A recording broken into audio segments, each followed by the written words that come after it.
Hello friends, मैं अर्जुन आपका स्वागत करता हूं अपने इस यूट्यूब चैनल एजुकेशन प्लेनेट में। आज क्लास में हम चर्चा करेंगे लाभ और हानि, और उसमें क्या है आपका परसेंटेज भी रहेगा। लाभ और हानि और परसेंटेज का जो मोस्ट इम्पॉर्टेंट सवाल है, जो कि इस समय ट्रेंड में चल रहा है। वैसे भी क्या है, लाभ हानि परसेंटेज आप लोग बहुत सवाल पढ़ते हैं, लेकिन क्या है जो टेट एग्जाम होगा ना, टेट एग्जाम में इम्पोर्टेंट क्या है उसको पढ़ना है, क्योंकि यह जो है 2-3 साल से लगातार यही पूछ रहा है। लाभ और हानि में कौन सा सवाल पूछ रहा है और परसेंटेज में कौन सा सवाल पूछ रहा है। मैं आज उन दोनों सवाल को इस वीडियो में डिस्कस करूंगा, वो भी ट्रिक के माध्यम से, और ऐसा ट्रिक बताऊंगा आप उसको कभी गलत नहीं कर सकते हैं। जी हाँ दोस्तों, चलिए शुरू करते हैं। शुरू करने से पहले यदि आप चैनल पर नए हैं तो चैनल को सब्सक्राइब करिए, ताकि सारी वीडियोज का नोटिफिकेशन सबसे पहले आपको मिलता रहे। जी हाँ दोस्तों, चलिए चलते हैं। देखिए, पहला क्वेश्चन है जो कि क्या है, लाभ और हानि के अंतर्गत आता है। ठीक ना। तो क्या है, 4 वस्तु का क्रय मूल्य 5 वस्तु के विक्रय मूल्य के बराबर हो तो लाभ प्रतिशत या हानि प्रतिशत होगा। अब कितने लोग घबरा जाते हैं कि लाभ प्रतिशत भी पूछा है और हानि भी प्रतिशत पूछा है। नहीं, इसमें यह बोल रहा है कि या तो लाभ प्रतिशत होगा उसको निकालो, या तो हानि प्रतिशत होगा उसको निकालो। जी हाँ दोस्तों, यहाँ पर आपको कंफ्यूज नहीं होना है। ठीक ना, तनिक भी यहाँ पर कंफ्यूज नहीं होना। अब देखो, इस सवाल को ना बस एक बार समझ लीजिए, उसके बाद आप विद इन सेकंडों में लगा लेंगे। जी हाँ दोस्तों, यकीन मानिए, विद इन सेकंडों में लगा लेंगे। देखिए क्या बोला, 4 वस्तु का क्रय मूल्य। ये जो 4 वस्तु का क्रय मूल्य है, आप लिखो 4। अब मैं हिंदी में ही लिख दे रहा हूं ताकि अच्छे से समझ में आ जाए। 4 वस्तु का क्रय मूल्य यानी आप 4 क्रय मूल्य ऐसे लिखो बराबर। अब बोल रहा है ना, ये देखो बराबर बोल रहा है ना, अर्थात 5 वस्तु का विक्रय मूल्य, अर्थात 5 विक्रय मूल्य। ठीक ना, क्या 5 विक्रय मूल्य। ठीक, अब क्या करना है आपको ना, जो यह क्रय मूल्य है ना, इसको 5 मान लो। क्रय मूल्य को क्या मानोगे, 5। और ये जो 4 है ना, ये आपका विक्रय मूल्य हो जाएगा। ठीक ना। अब बताओ, विक्रय मूल्य कम है, विक्रय मूल्य क्या है, 4 है यानी कम है, क्रय मूल्य 5 है यानी ज्यादा है। अर्थात आपने 5 रुपए का कोई वस्तु खरीदा, उसको 4 रुपए में बेचा। तो जब बताओ, 5 रुपए में खरीदे थे, 4 रुपए में बेच दी, 1 रुपए का हानि हो गया ना। तो आपका यहाँ पर क्या हो गया, हानि। अर्थात आपको क्या निकालना है, हानि प्रतिशत। तो हानि प्रतिशत का कॉन्सेप्ट क्या होता है, हानि प्रतिशत का कॉन्सेप्ट होता है आपका हानि बटे क्रय मूल्य। चाहे आप हानि निकालो चाहे लाभ निकालो, हमेशा क्रय मूल्य पर ही निकलेगा, यह ध्यान दीजिएगा। ठीक ना, गुणे 100। ठीक, अब हानि कैसे पता करेंगे। अब 5 रुपए क्रय मूल्य था, ठीक, 4 रुपए विक्रय मूल्य हो गया, तो 1 रुपए का आपका नुकसान हुआ ना। 5 रुपए की कोई वस्तु खरीदे, मान लो ये मार्कर है, 5 रुपए में आपने खरीदा, अब इसको 4 में बेच दिए, तो 1 रुपए का नुकसान हुआ ना, तो वही आपका हानि हो गया। तो 1 बटे क्रय मूल्य, क्रय मूल्य कितना है आपका, 5 गुणे 100। ठीक, अब इसको काटोगे, 5 दूना 10, ये हो जाएगा 20। 20 गुणे 1, तो 20 गुणे 1 करोगे, कितना हो जाएगा आपका, 20% की क्या हुआ, हानि हुआ। और आपको ऑप्शन में ना 20% लाभ भी दिया रहेगा और 20% हानि, और यह भी ऑप्शन में दिया रहेगा 20 रुपए का लाभ और 20 रुपए का हानि।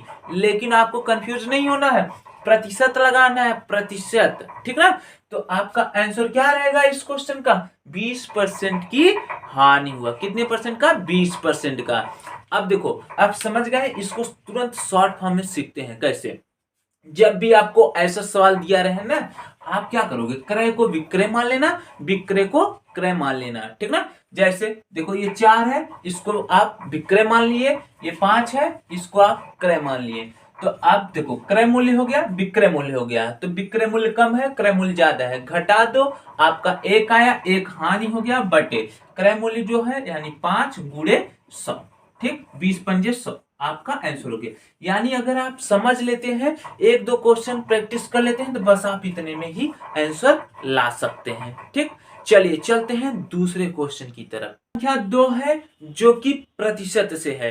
मैं पहले ही वीडियो के शुरुआती में ही बताया था, एक सवाल आपका प्रॉफिट एंड लॉस रहेगा जो कि पूछ रहा है, और एक सवाल प्रतिशत से रहेगा, जो कि क्या है आपको 2 क्वेश्चन ये देखने को मिलेगा। बस क्या है डाटा चेंज कर सकता है, यानी संख्या चेंज कर सकता है, लेकिन आप कॉन्सेप्ट सीखो आंसर आ जाएगा। देखो क्या बोला है, P का P% 36 है तो P बराबर है, ऑप्शन ए दिया है 15, ऑप्शन ए कितना दिया है 15, ऑप्शन बी दिया है 3600, ऑप्शन सी दिया है 600, ऑप्शन डी दिया है 60।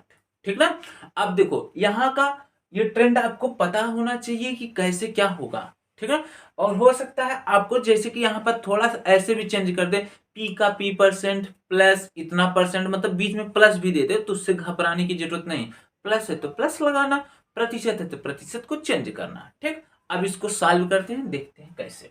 अब बोला है P का P% 36 है तो P बराबर है। तो देखो का मतलब होता है गुणा, आपको समझ लेना है। प्रतिशत, अब प्रतिशत का मतलब मैं समझा दे रहा हूं पहले। प्रतिशत, देखो प्रति मतलब बटे, शत मतलब 100, प्रतिशत मतलब क्या हो जाएगा बटे में 100, अर्थात इसका क्या करोगे, इसको P का मतलब गुणा P प्रतिशत अर्थात P बटे 100 बराबर, क्योंकि देखो 36 है ना, P का P% 36 है, अर्थात इसका इतना जो बराबर होगा 36 के बराबर होगा, बराबर 36 कर दो। अब आपको निकालना है P का मान, केवल P का मान निकालना। यहाँ पर तो 2 P आ गए हैं, अब आप कंफ्यूज हो जाएंगे कि कैसे आंसर होगा। देखो मैं बता रहा हूं, P गुड़े P बराबर 36 गुड़े 100। ठीक, अब कितने लोग क्या करेंगे, इसको P² बराबर 36 गुड़े 100, 3600 कर देंगे। अब बोलेंगे भैया यही आंसर, जो कि क्या है सरासर गलत है।